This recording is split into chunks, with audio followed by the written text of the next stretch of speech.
in LJ Institute of Engineering and Technology in Department of Electronics and Communication. This video is about subject Microwave Engineering. So now, in the last video, we learned about what is the microwave measurement and which are the parameters that we need to measure. So we have seen the microwave test bench in the last video, and you know that using the microwave test bench we are able to measure the various microwave parameters. So now this is the microwave measurements. Power measurements, VSWR measurement, impedance measurement, frequency measurement, measurement of the cavity Q, the wavelength measurement. So these all are the parameters that we need to measure. So now, very first, our discussion is about the measurement of the power. So the power meter is used to measure the microwave power. So in that, the microwave sensors that are to be used to measure the power. So now, what is the power? The power is defined as the quantity of the energy dissipated or stored per unit time. So that's about the power. The power measurement that can be divided into the three parts. So the classification of the microwave power, one is the low power. So which power we are considered to be as a low power? It's a less than 10 millivolt. Medium power, that from the 10 millivolt to the 10 volt, considered to be as a medium power. And the high power measurement, using the calorimeters, people are measuring the high power. So high power that is greater than the 10 volt. So the general measurement technique for the average power is attach a properly calibrated sensor to the transmission line board at which the unknown power has to be measured, so that the power diode sensor, that power sensor is used. The sensors that are the diode detector or the Schottky barrier diode can be used as a power sensor. The bolometer, it's again the temperature sensitive device which can be used to measure the power. And the third thing, that is the thermocouple sensor. So these three particular sensors that can be used for measuring the low power, high power and the medium power. First of all, the diode detector.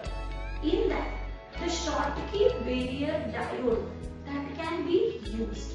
So now, the Schottky barrier diode or the low barrier Schottky diode technology that is to be used, okay, with the metal semiconductor junctions for the microwave frequency, and that are very rugged and consistent from the diode to diode. So a zero bias Schottky barrier diode that is used, and it is as a square law detector. So we know that the square law detector whose output power is proportional to the input power, and according to that the diode resistance, okay, that can be varied with the temperature. So this way it produces the microwave heat. So according to the change in the value of the resistance, we are able to vary the resistance value, and according to that the heat produced by them that can be varied. So average power is measured while the propagation in the transmission medium is P of average 1 upon NT integration 0 to NT dt IT dt, where T is the time period of the lowest frequency and here the number of cycles that are n considered. Now P of peak is what? So my total time, total pulse width, that is the tau. So it is 1 upon tau, 0 to tau, Vt It dt. So what is your average power? The average power is P peak multiplied by the duty cycle.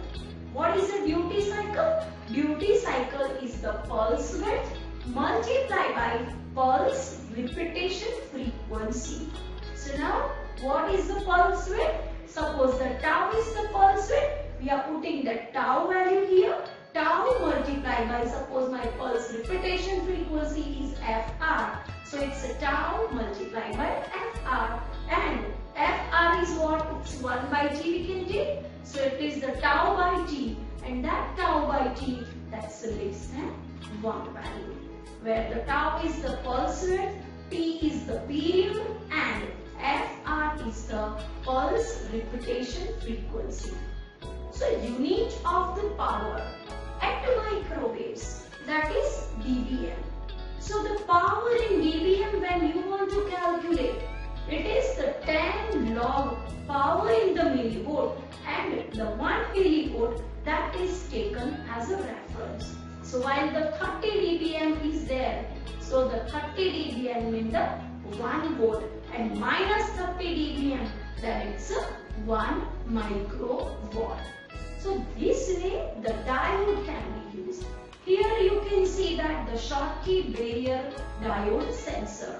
So we are applying the RF input, okay, and here the Schottky barrier diode sensor that is used. So now what happened?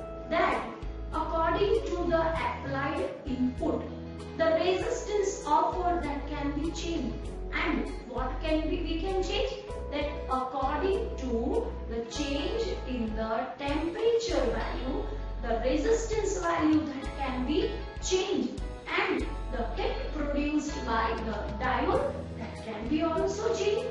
So you can say that the resistance value that depends on to the temperature.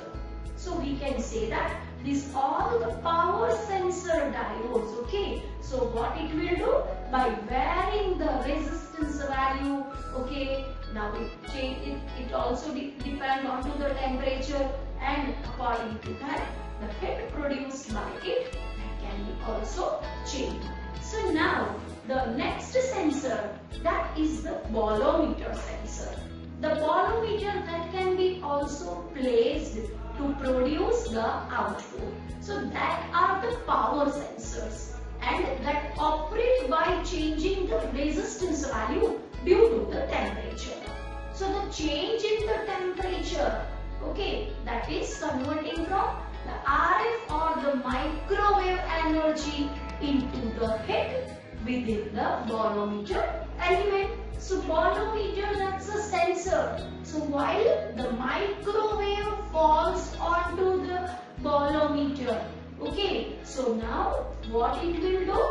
It will convert, okay, that into the some kind of the energy. So a barretter is a thin wire that has a positive temperature coefficient of the resistance. So the two things that can be used, either the thermistor that acts onto the negative temperature coefficient, or the barretter that is used, okay, so that can be used, okay, and thermistor, okay, that can be used with the microwave element. So thermistor elements are mounted in a coaxial or the waveguide structure, and they are compatible with a common transmission system at a microwave and the RF frequency. So here you can see in the diagram that what is there? The thermistor that is mounted, okay, and what happened? That again it is put inside the some waveguide structure, so that the microwave, when it falls onto that, okay, what it will generate? It will produces the heat energy, and that heat energy that can be useful and it makes the power, okay. Power meters that are constructed from the balance bridge circuit, And the principal part of the power meter, that are the self-to-self balancing bridges, the meter logic section and the auto zero circuit. The RF bridge, which contains the detecting thermistor and is kept in balance by automatically varying the DC voltage V reference, which drives that bridge. So the compensating bridge, which contains the compensating thermistor, which is kept in the balance by automatically varying the DC voltage and which drives the bridge. So now the power meter is what? So power meter is basically constructed from a balanced bridge circuit. And what we can do in that the bolometer circuitries that can be used. So now in this kind of the power meter, what can be changed? So while you are applying the microwave, the resistance that can be changed, and according to that the output produced by that circuitry that can be also changed. So the microwave power applied to this amp will change the bolometer's resistance, and due to that the unbalancing condition that would be arrived. So in the bridge form, the initial balance condition, that is under the zero incidence power, the non-zero output is recorded on a voltmeter and which can be calibrated to read the level of the input microwave power.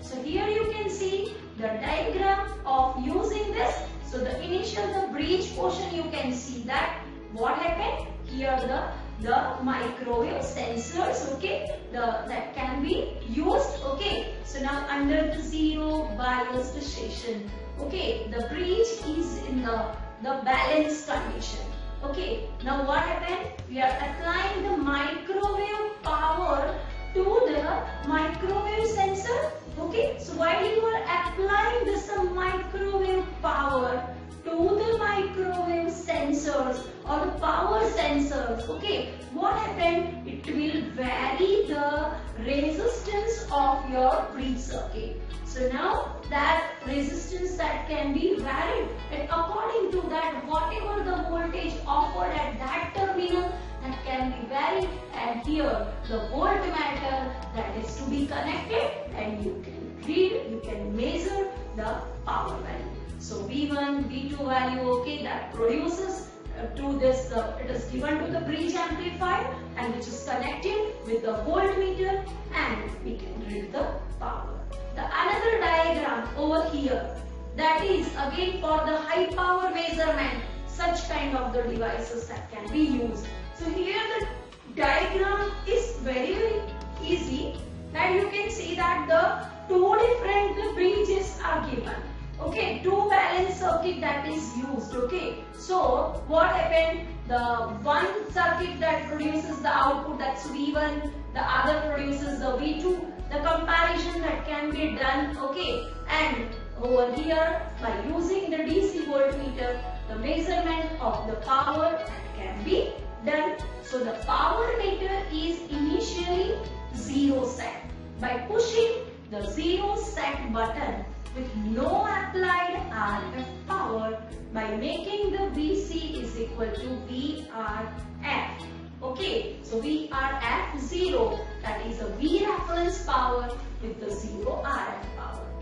By after the zero setting, if the ambient temperature variations change the thermistor resistance, and both the bridge circuit will respond by applying the same low voltage to maintain the balance. Okay, so if the RF power is applied to detecting the thermistor, PRF decreases. So what is your PRF value? It's a VRF square upon the 4R. So it is a VRF square upon the 4R, where PRF is the RF power applied and R is the value of the thermistor resistance at the balance. But from the zero setting, okay, this value, okay, that can be changed. Okay, so now it is the PRF square, it is the VC square minus VRF square upon 4R, okay, and which can be written as, okay, A square minus B square. You can write this formula, okay, that is for finding the power. This is the full diagram of the power meter. As you can see, the first diagram, first half, what is this? You have seen that is earlier, okay. So now what you have? You have the power value, okay. You can use the devices, okay, and you can measure the power, okay. And what happened over here? That here the voltage to temperature converter, the electronic switch is there, okay, and such kind of the power meter that is used, okay, in the regular practice for measuring the power, okay. So here you can see that what is that power value? So it's a V1 square upon the 4R from the one circuit and the V2 square upon the 4R from the other circuit, and we can develop the equation that is the V1 minus V2 upon V1 plus V2 upon 4R. So now for any change in the temperature, okay, therefore if the voltage changes, delta V, the change in the RF power is P average plus delta P. So now we can put the value over here, okay, and we can find out the P average plus delta P, okay. So this way we are able to measure the power. Next and the last, that is the thermocouple sensor. So what is the thermocouple? So thermocouple that have in the diffraction technology of the choice of sensing the RF and the microwave power since they are introduced in the year 1974. The main reasons for this evolution are, that is, they exhibit the higher sensitivity than the thermistor technology. The features that are the square law detection characteristics. So what is that? The output power is proportional to the input power. Okay, so thermocouples are the hit-based sensors and they are true averaging detectors. So these are the reason, that is why the thermocouple sensors that can be used. The thermocouples, they are based on the fact that the dissimilar metal generates a voltage due to the temperature differences at a hot and the cold junction of the metal. As we know and we have studied earlier about the thermocouple, the two junctions are that the hot junction and the cold junction. Okay, so the power sensor that contains the two identical thermocouple on a one chip and they are connected electrically. So here you can see the diagram in which the thermocouple power sensor is connected. Over here the N type of the silicon, here again the N type of the silicon. The two junction, hot junction and the cold junction, and the RF input that is applied to this, and the output we observe, okay, that is connected with the voltmeter. Okay, so the principal advantage of thermocouple, that is there is no need for RF chop in the upper reed, okay, and another is the square law modulator and we can measure the output clearly. So this way the thermocouple, bolometer, then the Schottky barrier diode, these all the diodes that can be used to measure the power. So it is about the power measurement. This way we can measure the low power, medium power and the high power using the microwave power sensor. So thank you very much everyone.